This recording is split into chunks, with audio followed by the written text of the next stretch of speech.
Hello and welcome all of you. Last lecture में हमने LPP chapter start किया था और एलपीपी चैप्टर पे काफ़ी क्वेश्चन हमने कर लिए थे और उसमें आप सब देखेंगे जितने भी हमने क्वेश्चंस किए थे उनके जैसे ही क्वेश्चंस लगातार चलते जा रहे हैं। राइट मतलब 11th में भी आपने इनका बेसिक जान लिया था, तो उसी पे बेस्ड हमें ग्राफ बनाना है और ग्राफ बनाने के बाद आप सब ने कल बहुत ज़्यादा प्रैक्टिस की थी, कॉर्नर पॉइंट मेथड से उनको सॉल्व किया था। तो उसी सीरीज में कुछ और क्वेश्चंस देखते हैं और आज हम इस एक्सरसाइज को कंप्लीट करते हैं। क्वेश्चन नंबर 10 हमने लिखा, बहुत सी इनइक्वालिटीज इसमें दी गई है, घबराना बिल्कुल नहीं, चाहे कितनी भी इनइक्वालिटी हो, एक एक इनइक्वालिटी की टेबल बनाओ और उसकी लाइन ड्रॉ करो और ग्राफ पे देखो शेडेड पोर्शन क्या होगा। यहाँ पर हमें मिनिमम z निकालना है, मिनिमम z निकालना है और जो ऑब्जेक्टिव फंक्शन है z वो है x - 7y + 190। इस z की मिनिमम वैल्यू निकालनी है when subject to constants are these, जब उनके ऊपर जो रेस्ट्रिक्शंस हैं उन रेस्ट्रिक्शन से जो कॉन्स्टेंट्स बने हैं, जो इनइक्वालिटीज बनी है वो ये सब है। तो मैंने इसको इनइक्वालिटी 1 कहा, इसको इनइक्वालिटी 2 कहा। इनको नेम देने की ज़रूरत नहीं है क्योंकि इनमें सिंगल वेरिएबल x है, इसमें सिंगल वेरिएबल y है। यहाँ से आप क्या करेंगे, जैसा हमने कल भी डिस्कस किया था, फ्रॉम इन इक्वेशन फर्स्ट, इस फर्स्ट इन इक्वेशन से हम कंसीडर करेंगे क्या कि x + y = 8। हम इसको = कंसीडर करेंगे और यहाँ से हम टेबल बनाएंगे। तो यहाँ जो टेबल बनेगी x y, if x 0 y आएगा 8, इफ़ y 0 x आएगा 8। ये हमने फर्स्ट इनइक्वालिटी से ऐसे टेबल बना दी। ऐसे ही हम चलेंगे फ्रॉम इनइक्वेशन सेकेंड, लेट हमने कंसीडर किया x + y = 4 और यहाँ से जो टेबल बनेगी x y, x 0 है तो y आएगा 4 और अगर y 0 है तो x आएगा 4। दोनों ही इनइक्वालिटी से टेबल बना दिया, जैसा हमने कल भी काम किया था वैसा ही सब कुछ इसमें चल रहा है, ये हमने बना दिया। अब आपका काम है सीधे ग्राफ पेपर पे जाना और ग्राफ पेपर पे जाकर के इनकी प्लॉटिंग करनी। तो यहाँ से ये x एक्सिस हो गया, ये y एक्सिस हो गया। हाईएस्ट जो हम वैल्यू देख रहे हैं वो 8 है, राइट। तो हमने यहाँ पर 0 1 2 3 4 5 6 7 8, अब 2 2 के गैप भी बना सकते थे, ज़रूरी नहीं कि हम 1 से लेकर के 8 तक लिखे, 2 4 6 8 ऐसे भी फिनिश कर सकते थे। और यहाँ पर 1 2 3 4 5 6 7 8 चलते हैं। यहाँ पे x 0 पे y कितना है 8, x 0 पे y 8, ये हो गया पॉइंट। और फिर y 0 पे x 0 पे y 8, y 0 पे x 8, दोनों पॉइंट्स को ज्वाइन करेंगे तो एक स्ट्रेट लाइन बनेगी और इस स्ट्रेट लाइन को हम डार्क स्ट्रेट लाइन से रिप्रेजेंट करेंगे क्योंकि इक्वल भी है। तो इसका मतलब इस लाइन पे रहने वाले जितने भी पॉइंट्स हैं वो भी सॉल्यूशन के पैकेज में आएंगे। तो इस जैसे ही आप लाइन ड्रॉ करें तो आपको दो काम का निपटारा यहीं पे करना है। लास्ट लेक्चर में हमने डिस्कस किया था, यहाँ पे लाइन ड्रॉ करते ही दो काम यहीं पे पेंडिंग नहीं रखने, यहीं पे कंप्लीट करने हैं। एक तो इस स्ट्रेट लाइन का नाम लिखेंगे, इस स्ट्रेट लाइन का नाम क्या है, x + y = 8। स्ट्रेट लाइन की इक्वेशन = में लिखी जाएगी, लेस देन ग्रेटर देन में नहीं। और दूसरा निपटारा ये करना है, ये तो आपने पहला काम कंप्लीट किया, दूसरा काम आपको ये कंप्लीट करना है कि आप ये देखेंगे कि इस लाइन का जो पोर्शन बनेगा, जो सॉल्यूशन पैकेज बनेगा वो किस साइड होगा। तो आप इसके लिए कल भी हमने इस पर काफ़ी डिटेल में डिस्कस किया था, x y की जगह 0 0 रखेंगे तो यहाँ कितना आएगा 0 + 0 0 0 <= 8। बात सही है गलत है? सही है। तो सॉल्यूशन कहाँ होगा? Towards the origin. तो इसका सॉल्यूशन यहाँ होगा ना, वो भी सिर्फ इस पोर्शन में। क्यों? क्योंकि कंडीशन ये है x and y both are greater than और इक्वल टू 0। इट मीन्स दोनों ही पॉजिटिव हैं। तो x और y दोनों का पॉजिटिव होना फर्स्ट क्वाड्रेंट में रहेगा। तो अभी तक आपके दिमाग में ये फिट हो जाए कि हमारा जो सॉल्यूशन बनेगा वो इस एरियाज में से ही कहीं ना कहीं निकल करके आएगा। चलते हैं दूसरी इनइक्वालिटी पे। x 0 पे y कितना? 4। x 0 पे y 4, 1 2 3 4 ये रहा, और y 0 पे x 4। x 0 पे y 4, y 0 पे x 4। इन दोनों को ज्वाइन करेंगे तो एक स्ट्रेट लाइन जाएगी और इसके पैरेलल होगी। ये आपको दिख भी रहा होगा इक्वेशन से कि ये पैरेलल है। आपने प्रीवियस नॉलेज के बिहाफ पे आप बता सकते हो a1/a2 इक्वल है b1/b2 के, इक्वल नहीं है c1/c2 के। तो पैरेलल की कंडीशन होती है ये। नो सॉल्यूशन मतलब उनका कोई इंटरसेक्टिंग पॉइंट नहीं आता। ऐसा हमने पीछे 10th में 11th में पढ़ा है। तो ये लाइन हो गई। जैसे ही आप ये लाइन ड्रॉ करेंगे, दो काम का निपटारा करना है। एक तो ये कि इस लाइन की इक्वेशन का नाम क्या है, मतलब इस लाइन का नाम क्या है। इस लाइन का नाम वो है जो इसकी इक्वेशन है। तो इसकी इक्वेशन क्या है? x + y = 4। इसका नाम यही है ना, x + y = 4। ये देखने के लिए कि इस लाइन का सॉल्यूशन किस साइड बनेगा, x और y की जगह 0 0 रख दीजिए। 0 + 0 0, 0 ग्रेटर देन और इक्वल टू 4। बात गलत है? गलत है तो इसके सॉल्यूशन में 0 0 नहीं आएगा। अवे फ्रॉम द ओरिजिन, तो अभी तक दोनों में ये हिस्सा टकराया। अवे फ्रॉम द ओरिजिन, तो दोनों में अभी तक कॉमन ये हिस्सा आ गया। अपने दिमाग में रखें कि आगे अब जो भी लाइन ड्रॉ होगी वो उसका सॉल्यूशन मुझे इस हिस्से में से ही देखना होगा। राइट? अभी तक ये आ गया हिस्सा कॉमन। एक एक लाइन को आप ड्रॉ करेंगे और देखते चलेंगे कि कहाँ कहाँ कॉमन बनता जा रहा है। अब आने दो इन लाइन को। x < 5। कल भी डिस्कस किया था, x < 5 का मतलब हमें x = 5 पे एक स्ट्रेट लाइन ड्रॉ करनी है। तो x = 5 ये हो गया ना, ये x = 5 हो गया। x = 5, तो x = 5 की लाइन ये हो गई। अब यहाँ पर x की जगह 0 रखिए। 0 < 5, बात सही है? टुवर्ड्स द ओरिजिन मतलब यहाँ पे, तो अभी तक सॉल्यूशन में ये हिस्सा आ गया। और एक और रह गया क्या? y < 5। y < 5 का मतलब y = 5 पे ये y = 5 की एक लाइन है। ये y = 5 की एक लाइन हो गई। y = 5। y की जगह जब हम 0 रखेंगे तो 0 < 5 सही है। टुवर्ड्स द ओरिजिन, तो सभी में कॉमन ये आया ना, सभी में कॉमन ये आया। अब जरा देखिए इसमें कॉर्नर पॉइंट्स कितने बनेंगे। पूरी भरमार है कॉर्नर पॉइंट्स की। एक ये है ना, देखिए कौन सी लाइन जा रही थी कहाँ तक? ये था ना, पूरा ये था ना। हाँ, एक पॉइंट, ये दूसरा पॉइंट, पूरा पोर्शन है ना। 1 2 3 4 5 6, ये 6 कॉर्नर बन गए इस साइडेड पोर्शन से। तो इन सभी पॉइंट्स को हम बारी बारी से निकालेंगे। ये पॉइंट ए हो गया जो कितना है 4 0। ये पॉइंट बी हो गया जो कितना है 5 0। ये पॉइंट सी हो गया जो कितना है, जो इस लाइन और इस लाइन को इंटरसेक्ट कर रहा है। तो आप देख सकते हैं ये जो लाइन है ये तो x = 5 की लाइन है, तो यहाँ से x तो 5 हो गया और x की वैल्यू 5 हम इसमें रखेंगे क्योंकि इस लाइन की इक्वेशन ये है और इस लाइन की इक्वेशन ये है।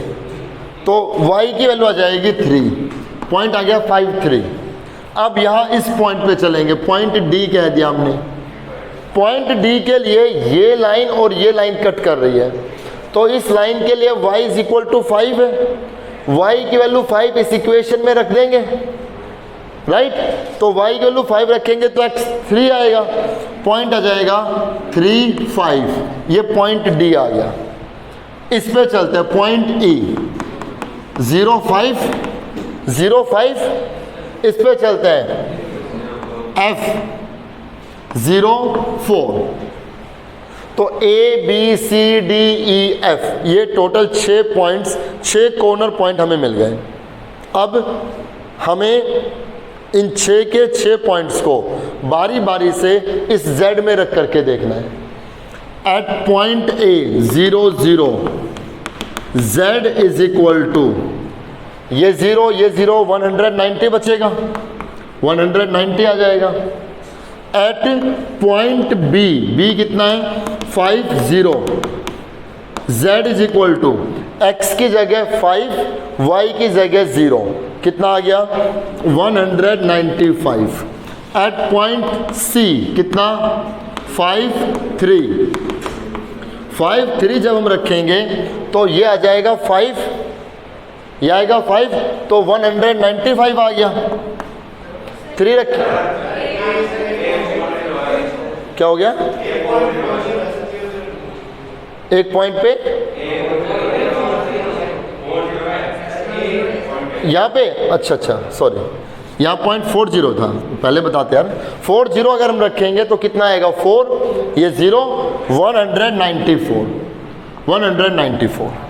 ठीक है। दूसरा तो ठीक है ना 5 0 5 3 रख रहे हैं, 5 रखने पर ये कितना आएगा 195, 3 रखेंगे तो कितना आएगा -21, इतना ही रहेगा ना।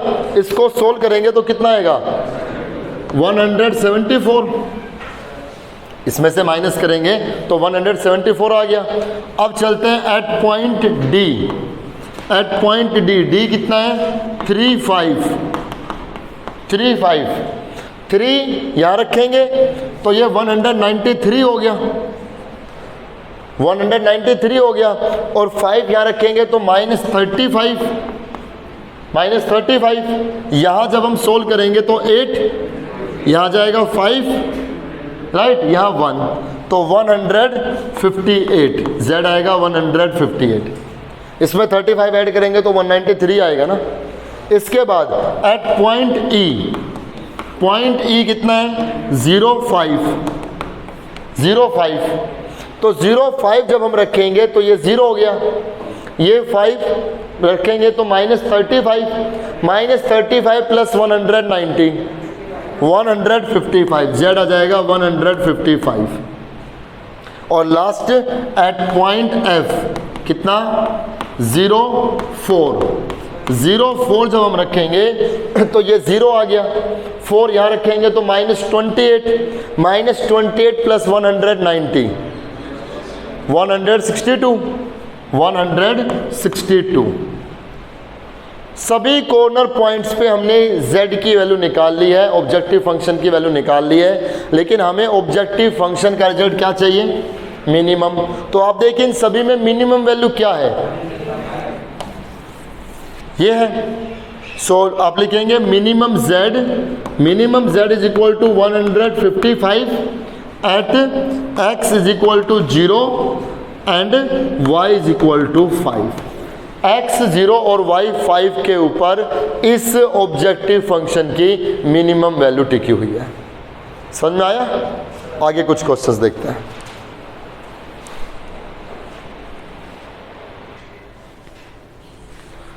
क्वेश्चन नंबर 13 में आते हैं बच्चे। क्वेश्चन नंबर 13 में हमें z जो ऑब्जेक्टिव फंक्शन दिया गया है 2x प्लस वाई, इस ऑब्जेक्टिव फंक्शन की दोनों ही वैल्यू फाइंड आउट करनी है, minimum as well as maximum.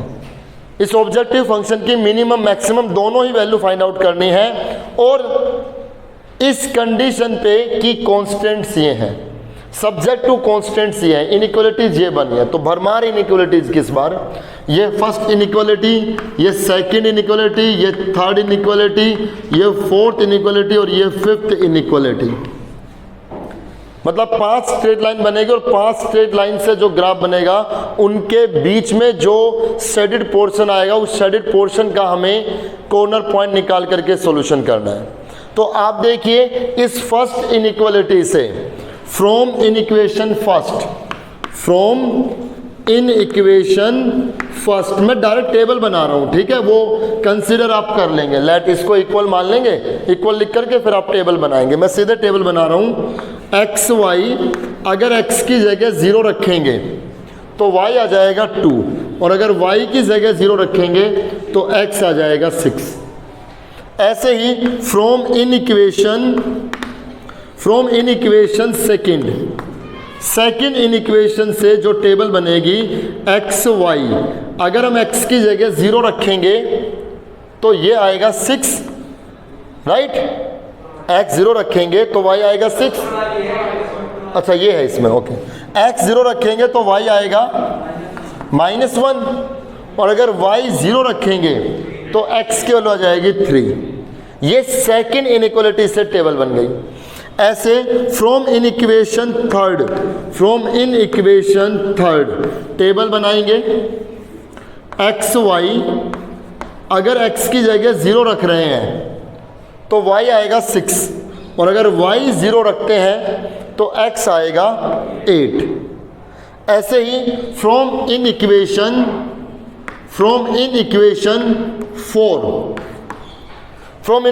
4, इससे टेबल हम बनाएंगे। एक्स वाई, अगर हम x की जगह 0 रखते हैं तो y आ जाएगा 3, और अगर y की जगह 0 रखते हैं तो x की वैल्यू आएगी -2। ऐसे ही from in equation 5, fifth in equation से एक्स वाई, यहाँ पर x, यहाँ पर y, x की जगह 0 अगर हम रखें तो y की वैल्यू आएगी 5, और अगर y की जगह 0 रखें तो x आएगा 1। पांचों इनइक्वालिटी से हमने टेबल तैयार कर दी, और ये तो हमें पता ही है कि ये इसका मीनिंग क्या है। अब इन सभी को हम ग्राफ पे रिप्रेजेंट करेंगे। मैंने जो आपको मंत्र तंत्र दिया है उस पे आप खड़े रहें, उस पे आप डटे रहें। जैसे एक लाइन ड्रॉ करें, 2 काम निपटारा कर लें, उसका नाम लिख दें और ये देख लें उसका सॉल्यूशन क्या आएगा। एक एक लाइन के साथ आप ये काम करते चलोगे तो लास्ट में आपको कन्फ्यूजन नहीं होगी। अगर आप सारी लाइन ड्रॉ करने के बाद फिर लास्ट में देखते हो तो आप बड़े कन्फ्यूज हो जाओगे, वो पूरा माया जाल बन जाएगा। ठीक है, तो एक एक लाइन ड्रॉ करो, देखते चलो कहाँ कहाँ एरिया बनता जा रहा है। अब यहाँ पर हाईएस्ट हम देख रहे हैं 8 तक है, तो यहाँ पर हमने 0 1 2 3 4 5 6 7 8, और यहाँ पे भी 1 2 3 4 5 6 7 8। यहाँ हो गया -1 -2 -3 -4, ये हो गया -1 -2 -3 -4, क्योंकि नेगेटिव में भी कुछ रिजल्ट्स हैं, राइट। एक्स एक्सिस हो गया, ये हमारे लिए वाई एक्सिस, ये एक्स डैश, ये वाई डैश। फर्स्ट इनइक्वालिटी से x 0 पे y कितना है, x 0 पे y हो गया 2, और y 0 से x हो गया, x 0 से y हो गया 6।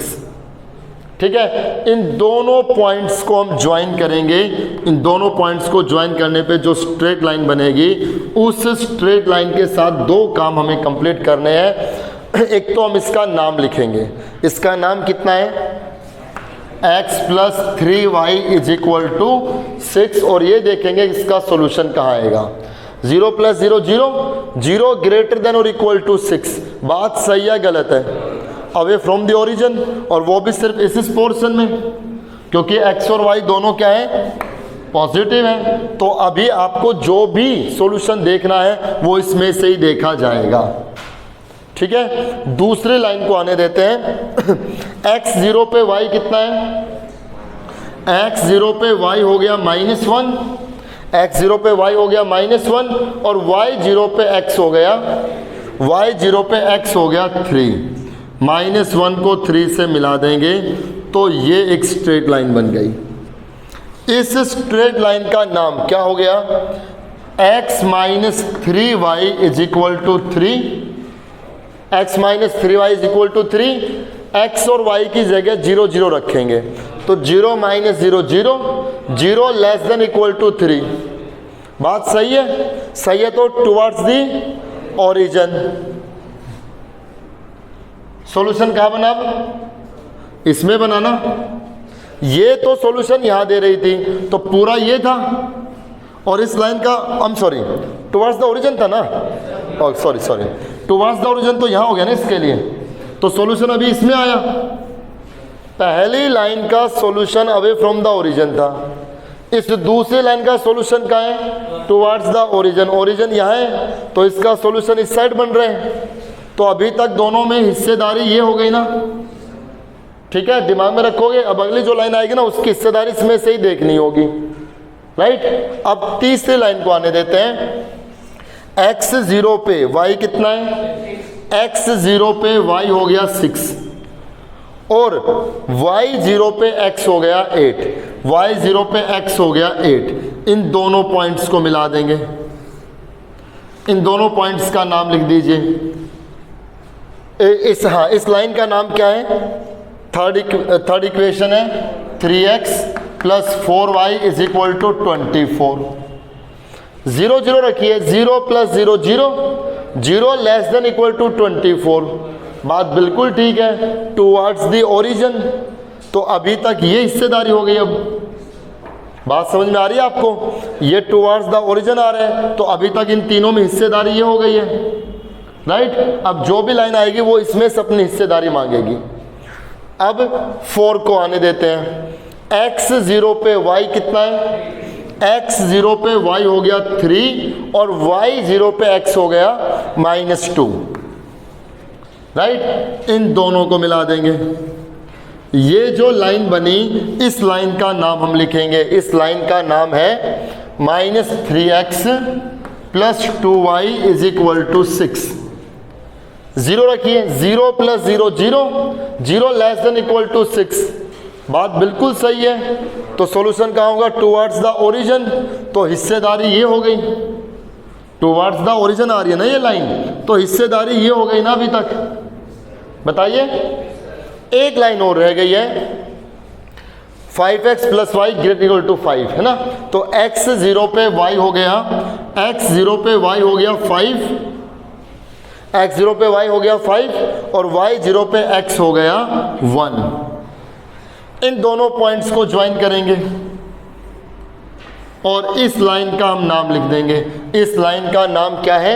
5x plus Y is equal to 5। और ये जो लाइन गई है, ये जो लाइन गई है, इसका देखते हैं एरिया कहाँ बनेगा? 0 plus 0 0, greater than equal to 5, away from the origin, इसमें आएगा। तो सभी में कॉमन शेडेड पोर्शन ये बनाना। बताइए, कॉर्नर पॉइंट देखिए क्या क्या हो गए। एक कॉर्नर पॉइंट ये हो गया, एक कॉर्नर पॉइंट ये हो गया, एक कॉर्नर पॉइंट ये हो गया, एक कॉर्नर पॉइंट ये हो गया, और एक कॉर्नर पॉइंट ये हो गया। ये 5 कॉर्नर पॉइंट हो गए। अब मुझे नहीं लगता कि आप ये निकाल सकते हैं, आप सब निकाल दोगे।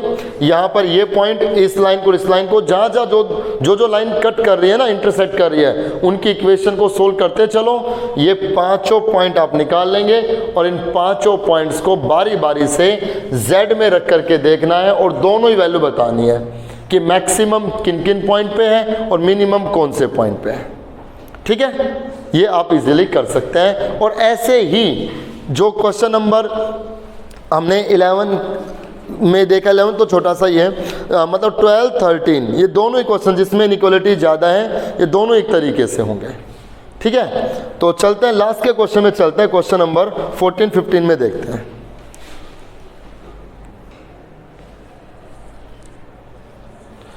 क्वेश्चन नंबर 15 में आते हैं। लास्ट क्वेश्चन इस एक्सरसाइज का, और एक्सरसाइज का नहीं बल्कि इस चैप्टर का। ठीक है, क्योंकि आगे जो है वो सिलेबस में तो है ही नहीं। तो इसमें क्या दिया गया है? हमें मिनिमम z निकालना है। हमें मिनिमम z निकालना है जब ऑब्जेक्टिव फंक्शन इक्वल है 3x प्लस 2y के, और सब्जेक्ट टू कॉन्स्टेंट्स ये दिए गए हैं। मतलब रेस्ट्रिक्शन से जो इनइक्वालिटीज बनाई हुई है वो ये है। तो इसको सोल्व करना है बिल्कुल, जो हमने कल के लेक्चर में किया था, फर्स्ट इनइक्वालिटी सेकंड इनइक्वालिटी।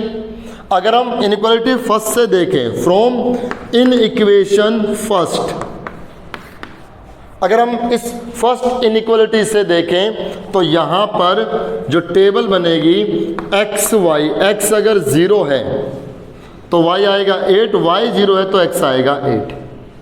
आप उसको कंसीडर करेंगे, ठीक है। यहाँ let x plus Y is equal to 8, ये कंसीडर किया तब ये टेबल बनी। ऐसे ही यहाँ से from in equation second let, हमने इसको कंसीडर किया 3x plus 5y is equal to 15। यहां जब हम टेबल बनाएंगे इसमें तो एक्स वाई अगर x 0 है, x अगर 0 है तो y 3 आएगा, और अगर y 0 है तो x की वैल्यू 5 आएगी, ठीक है। अब इन दोनों ही इनइक्वालिटीज को हम ग्राफ पे रिप्रेजेंट करेंगे। यहाँ पे ये हो गया x एक्सिस, ये हो गया y एक्सिस। हाईएस्ट वैल्यू हम देख रहे हैं 8 तक है, तो 0 1 2 3 4 5 6 7 8, ऐसे ही 1 2 3 4 5 6 7 8, ये हो गया। अब फर्स्ट इक्वेशन के लिए, फर्स्ट स्ट्रेट लाइन के लिए x 0 से y आ गया 8 और y 0 से x आ गया 8, x 0 से y 8 और y 0 से x 8 आ गया। इन दोनों ही पॉइंट्स को हम ज्वाइन करेंगे तो एक स्ट्रेट लाइन बनेगी, और हम साथ के साथ इस स्ट्रेट लाइन का नाम लिखेंगे। क्या नाम इसका? x plus Y is equal to 8, और ये भी देखेंगे कि इसका सॉल्यूशन कहाँ है। 0 प्लस 0 0, 0 ग्रेटर देन और इक्वल टू 8। बात सही है गलत है? गलत है। अवे फ्रॉम दी ओरिजिन, मतलब इसका सॉल्यूशन यहाँ बन रहा है। अपने दिमाग में रखें, अभी शेडेड ना करें कि इसका सॉल्यूशन यहाँ आ रहा है। अभी दूसरी लाइन को आने देंगे। x 0 पे y हो गया, x 0 पे y हो गया 3 और y 0 पे x हो गया 5। इन दोनों को मिलाएंगे, इन दोनों को मिलाएंगे तो यहां से जो रिजल्ट बनेगा x 0 पे y 3, y 0 पे x कितना 5। तो यहां जब हम रखेंगे 0 plus 0 less than equal to कितना 15। बात सही है?